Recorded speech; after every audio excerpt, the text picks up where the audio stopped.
Chers concitoyens de l'ensemble de nos archipels, bonsoir. Ce 21 avril dernier, vous vous êtes exprimés.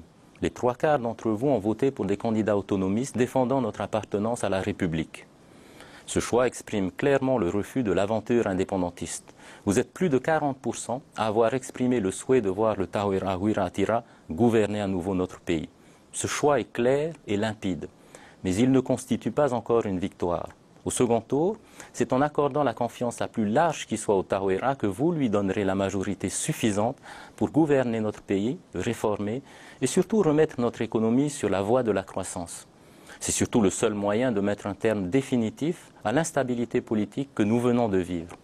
Avant le second tour, un second Otatouaya conduit par Te Varo Fritsch et Gaston Tong-Song souhaite renouveler cette tragique expérience en nous jurant que cette fois-ci ce serait différent.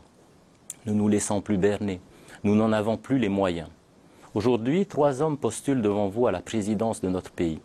Aussi, avant de se projeter dans l'avenir, examinons leurs bilans respectifs. L'UPLD, dont le bilan est catastrophique de tous les points de vue, vient d'être sanctionné par les électeurs. Que dire de plus sinon que l'obsession indépendantiste ne fait plus rêver, même ceux qui y ont cru. S'agissant du nouveau Otatouaya, quel bilan Gaston Tong-Song fait-il de sa gouvernance? Qu'a-t-il fait pour les Polynésiens? Qu'a-t-il fait pour défendre les fonctionnaires et les enseignants lors de la réforme de l'ITR? Comme sur tous les sujets, il fut invisible.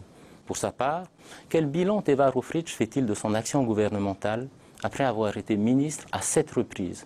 Le pim-pam-poum, une mesure qui pèsera lourdement sur les finances publiques pendant 20 ans? Une maison de la perle qui constitue un échec cuisant en matière de développement de la filière perlicole? Mis à part quelques slogans, le temps c'est bon, ou ça suffit? Lorsque Gaston Tong-Song l'a limogé de son gouvernement, peut-on réellement parler de bilan?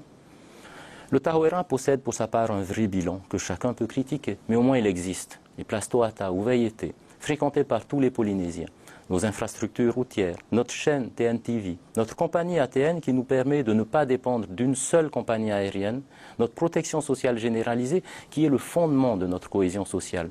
Tout cela a été oublié malheureusement. Mais c'est vrai, il faut regarder l'avenir. Nous sommes entrés dans des temps difficiles où nous devrons agir vite et fort. Un président expérimenté, rompu aux négociations avec l'État, une assemblée renouvelée et rajeunie, une équipe de gouvernement compétente et prête à agir sur la base d'un programme solide et cohérent que nous avons diffusé tout au long de cette campagne. Ce sont là les atouts que le Tahoeraa met en avant pour remporter votre adhésion, par conviction ou par lucidité. Alors ensemble, mobilisons-nous pour ce deuxième tour et ayons la foi de reconstruire notre pays.